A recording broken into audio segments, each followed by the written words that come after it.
गोड्डा लोकसभा से भाजपा प्रत्याशी निशिकांत दुबे ने अपना नॉमिनेशन किया। इस नॉमिनेशन कार्यक्रम में रक्षा मंत्री राजनाथ सिंह भी पहुंचे, जहां उन्होंने गोड्डा के मिशन चौक पर लोगों को संबोधित किया।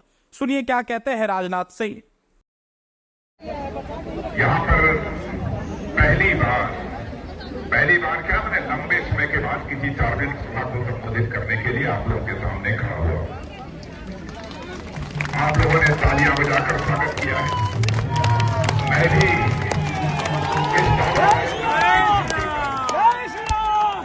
चीफ उठाकर आप सभी लोगों का भी मैं हार्दिक अभिनंदन करता हूँ। आप सभी का स्वागत करता हूँ। आज मैं आया हूँ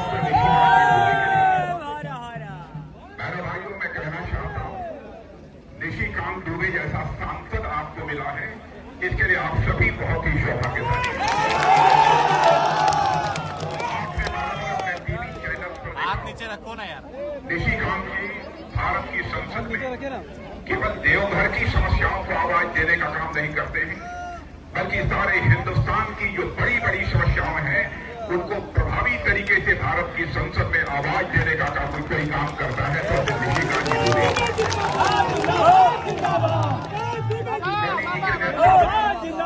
सरकार पिछले 10 वर्षों से काम कर रही है।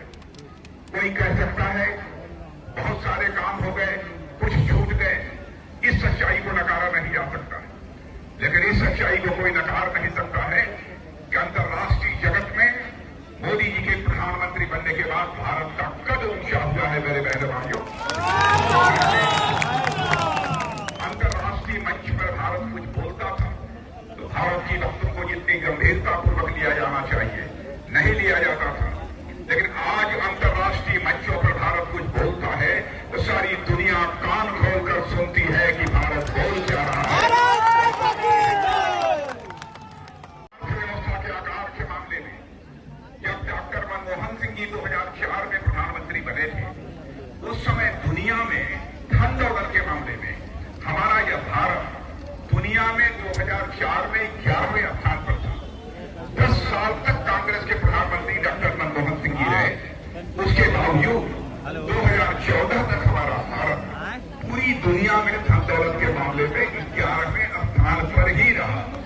1-2 पॉइंट भी ऊपर जंप नहीं कर पाए, लेकिन मोदी जी ने करिश्माई काम किया है।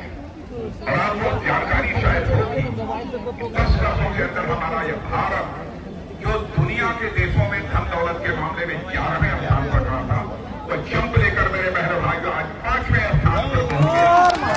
अर्थशास्त्री और फाइनेंशियल फर्म इस बात का दावा कर रही हैं कि सर्वाधिक तेजी से आगे बढ़ने वाली अर्थव्यवस्था किसी देश की है तो भारत है।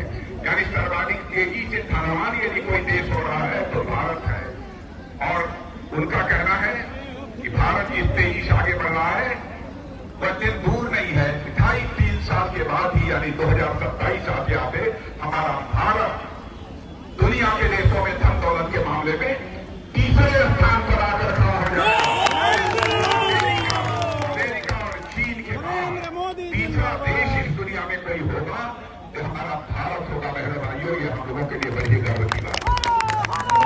रूस और यूक्रेन के बीच 2 वर्षों से लगातार युद्ध चल रहा है। बराबर उधर से भी मिसाइल, बम, गोले, तोप सब चलाए जा रहे हैं, रूस की तरफ से भी यूक्रेन की तरफ से भी। लेकिन जब यह लड़ाई शुरू हुई थी दोनों देशों के बीच, तो हमारे बहुत सारे भारत के बच्चे, कोई वहां मेडिकल की पढ़ाई कर रहा था, कोई इंजीनियरिंग की पढ़ाई कर रहा था, कोई मैनेजमेंट का कोर्स कर रहा था। उनके माता पिता जो यहाँ भारत में रहते थे, उनको इस बात की चिंता हुई क्या होगा हमारे बच्चों का। कोई बम मिसाइल आकर गिर गई तब तो हमारे बच्चों की जिंदगी चली जाएगी। तब रोज आंखों में आंसू लेकर वो लोग हमारे प्रधानमंत्री से मिले और उन्होंने कहा, मोदी जी चाहे जैसे भी हो हमारे बच्चों को आप यूक्रेन से बाहर निकालिए। बहनों भाइयों, आपको आश्चर्य होगा, प्रधानमंत्री ने वहां के रूस के राष्ट्रपति मिस्टर पुतिन से बात की और यूक्रेन